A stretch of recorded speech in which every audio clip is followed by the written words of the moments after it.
South Africa's National Poet Laureate, Bra Willie Kgositsile, has passed on in Johannesburg.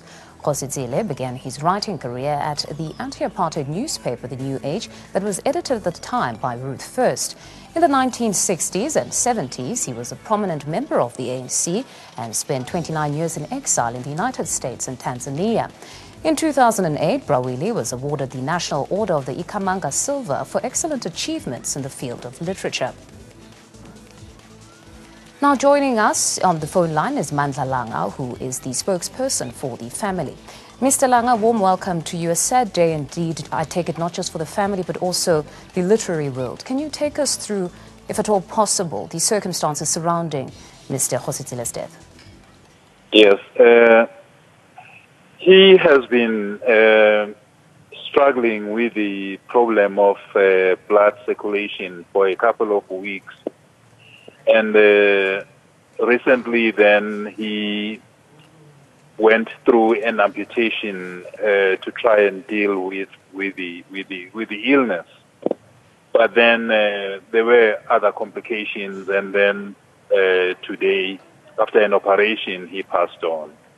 No, it certainly is sad circumstances there. But talk to us about this gentle soul. Talk to us about his works. Many today are celebrating his poetry. Talk to us about the man that you knew as part of your family.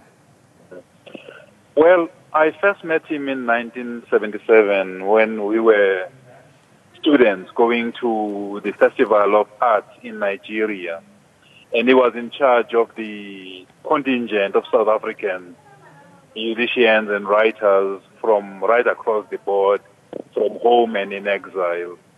And all of us were struck by this gentle soul, but who has a very, very steely interior to him. And he managed throughout all those years to be both a very, very accomplished writer and poet, and at the same time he was also a very committed person in the struggle against the ravages of apartheid colonialism. And then those 29 years in exile, was there any difficulty coming back to South Africa, or he just found it easy to just get back into the routine of being back on home soil? I think he was one of the most optimistic people. So if there were difficulties, you would never see him in his demeanor. He took everything in his stride. And so those 29 years, 30 years, he actually encouraged a lot of people who might have been dispirited by any circumstances they found themselves in. He was a very positive energy in just about every circumstance we found ourselves in. And then upon his return to South Africa, in terms of the world of arts, did he continue to touch base, especially the youth of today, because a number of them today are going through, looking for the poetry, wanting to know who this man was? Did he go back into the world of arts when he got back to South Africa? One of his poetry collections is dedicated to the youth of June 16. If you read right across the thread that runs through all his poetry is an epic, is an anthem to the youth. So he helped a lot of young people to learn the rudiments of poetry, of writing, of creativity.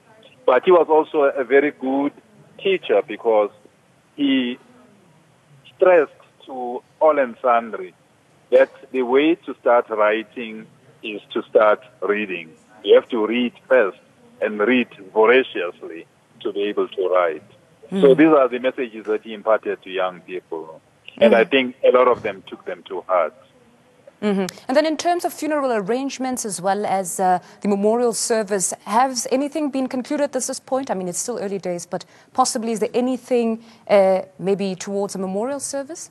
Right now we're putting a committee together to make sure that we give him a very, very, very important send-off. So there will be a memorial service, there will be a funeral, of course, but we're working on that right now.